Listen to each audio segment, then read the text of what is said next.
Good morning. Look at this beautiful bright sunlight shining on my torch hammer, shining back to you. Ain't that great? So anyway, at the 22nd of February 2022, we will start. 22nd, yes. We will start a new Rune journey. The ship of fools. So be welcome on welcome aboard on the ship of fools. So this is your captain speaking for a new episode of the Rune boat journey. Look, this boat we have been building another time, another journey. So here we see the Wunjo, like it's on the place where Wunjo is supposed to be, on top of the mast of the ship. It is the vein showing us the direction to go, and it's also the rune of happiness. So we are going to enjoy this wild ride with the Rune boat. Anyway, so where will we start? The 22nd of February. When we look at the tarot and we look at the number 22, in the old script, the first languages that are written down, it's like, I'm thinking about the Phoenician and also the Hebrew. They have 22, they have 22 runes, they have 22 characters. Like runes, so they all have a special meaning. Like I've got one here. Where do I hear it? Like this one. This is the second of the alphabet. Oh, my light goes off. This is the second of the alphabet. So this is Beth, and this is one from the Phoenician signs, and this one is about house. And alphabet, alpha, about the wolves. The alpha is the dominant one. He's the leader. So alphabet really means the leader of the house. So this is interesting, because when we work with runes, we need to be a rune master. We need to be the leader of the house. So it's good to know the alphabet as well, and to study a little bit of the Phoenician language and the Greek language, and what was the other one? The Hebrew language. But it's about the number 22. I was talking for a moment about about the tarot. Was I? The 22nd of the tarot is the Fool.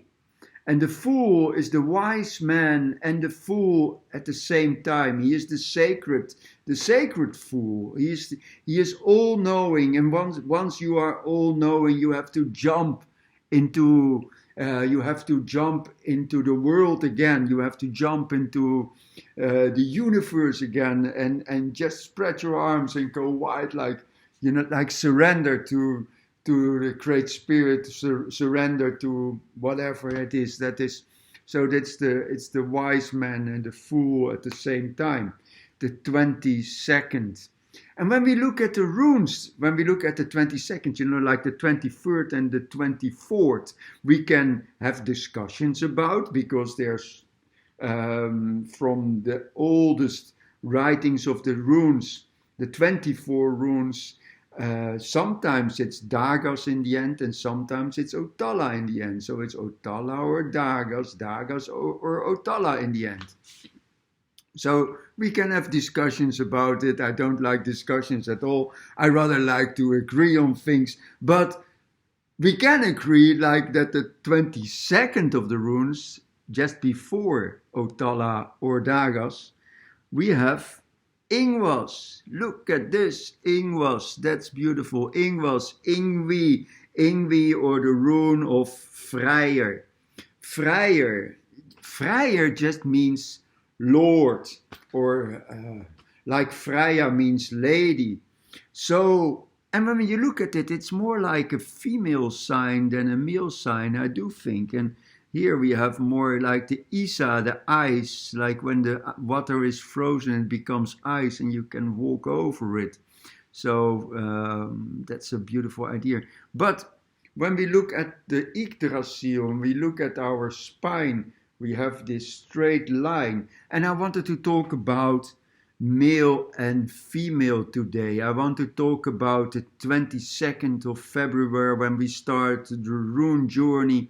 And we're not starting with Fehu. We're not going like Fehu, Urus, Turisas, Ansus, Raido, Kaunas, Gebo, Vunjo, Hagelas, Nautus, Isa, Yera, Eivas, Pertro, Ogis, Willow. Tivas, Bekana, Evas, Manas, Lagus, Yngwaz, Utala, Dagas. Or Dagas, Utala. We're not going to do that. We start just somewhere, so I was thinking, I wanted to start with Isa, because it's like the I, the me.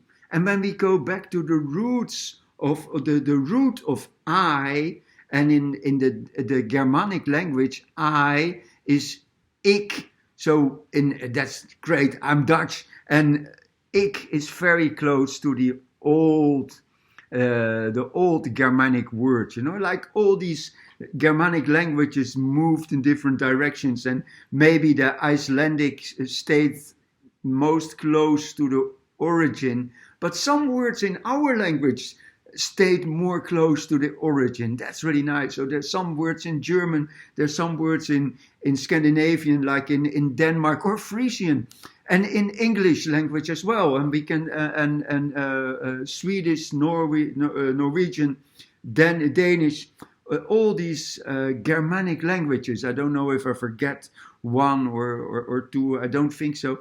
Anyway, we have here Isa, and we have I, and in Dutch it's ik, and ik simply means oak.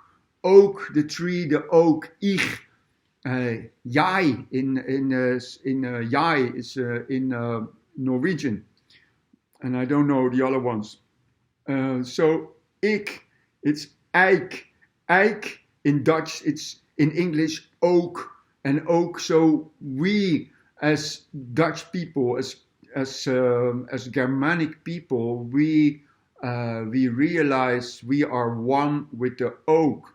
And so this is also the tree of life. This is also like the Yggdrasil. So ik disappears, dissolves so it's just this line, Isa. It's a line from you to me. It's a line that connects two dots, the one side of the water and the other sides of the water, so we can walk over the ice to the other side, so we can connect. So that is I is me and you connecting. And then, okay, this is the ice, this is you and me connecting, the I.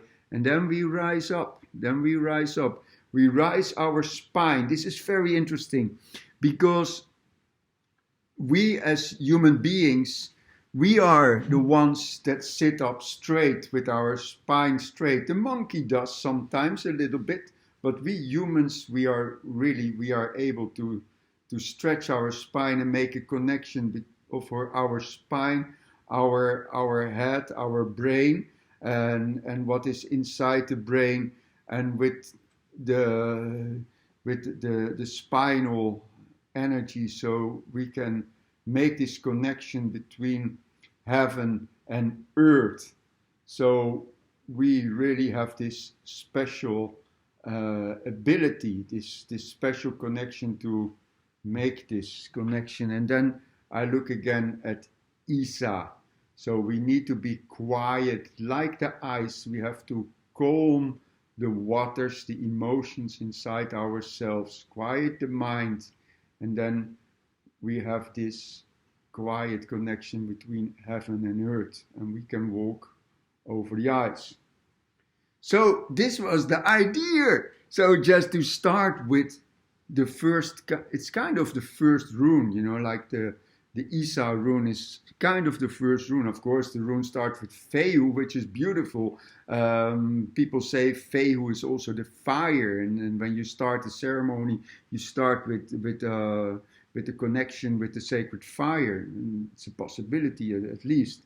And a lot of things start with the fire. In the Edda, we start with fire and ice when everything starts. So, but there's also this duality we are in, and is it our male and female? There's always this friction between male and female in a way, and when you look at the Isa rune, it's very much a male rune, is it not?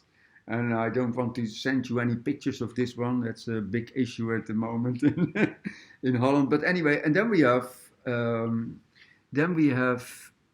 Yngwaz. We have the rune of Freyr. And when we picture Freyr like he was pictured in the old days, you have this god with this gigantic penis and this phallus. Anyway, he's this god of fertility. But when I just simply look at this image of the Yngwaz rune, look at this rose, these leaves of the rose. There's some rose leaves hanging outside there in front of the sun, and it's touching my heart right now. So this vibration, you have the sunlight. Now the rose is moving this Thor's hammer and the sunlight. So anyway, here is the combination of male and female, is it not? Like it's like the Thor's hammer is like for me it's like this sperm seed, you know, like this Thor's hammer, and it's like going inside this womb, this female womb, and then we have the connection, and Isa is born. You know, there's a beautiful connection between those two. Anyway, so when you look in another way at these two, we have the 0 and the 1, is it not? So this is just I like to look at the runes like this, you know, just simply look at the form and make our own connection, understand them in our own way, simple. So this is the best way to work with it, with simpleness, with simplicity, and we can understand and we can move, we can make the connection of I, me, and you, and we can go through this door, this sacred womb of life, this sacred fertility channel of a female channel. So what is this male and this female kind of stuff? You know, I don't know. You know, like people, oh yeah, we have matriarchal and patriarchal. Yes. But there is a balance between the two, and in a way, all the men as well, they are born through the female. So in a way, the female is really closer to the water. They are the source of life. They are like the portal of life. And we male, we are simply, it is pretty funny at least, you know. But we just should not suppress each other. We should carry each other, protect each other, love each other anyway. So we have the ice, and we have Otala, and no, not Otala, we have Yngwaz. So I think that's more than enough, because I like to talk better than write a lot of things down. And so this is where the journey starts. We start the 20 seconds probably with Yngwaz, but it sounds like we already started without writing anything down. Okay, this was now almost 14 minutes. That's more than enough. I hope you like this video, and I hope you can do something with it. But we're going to build this rune boat again, and maybe we can have kind of a lottery, or you know, like we can have and I can make some money. Yes, so we have a kind of a lottery, and you can put money in there, and the winner will win this rune boat. Yay! But well, anyway, we have Odin on board of this ship. No, don't think I want to sell that one. Anyway, have a blessed day. Thank you for watching, and stay tuned. Get yourself ready for the rune boat journey.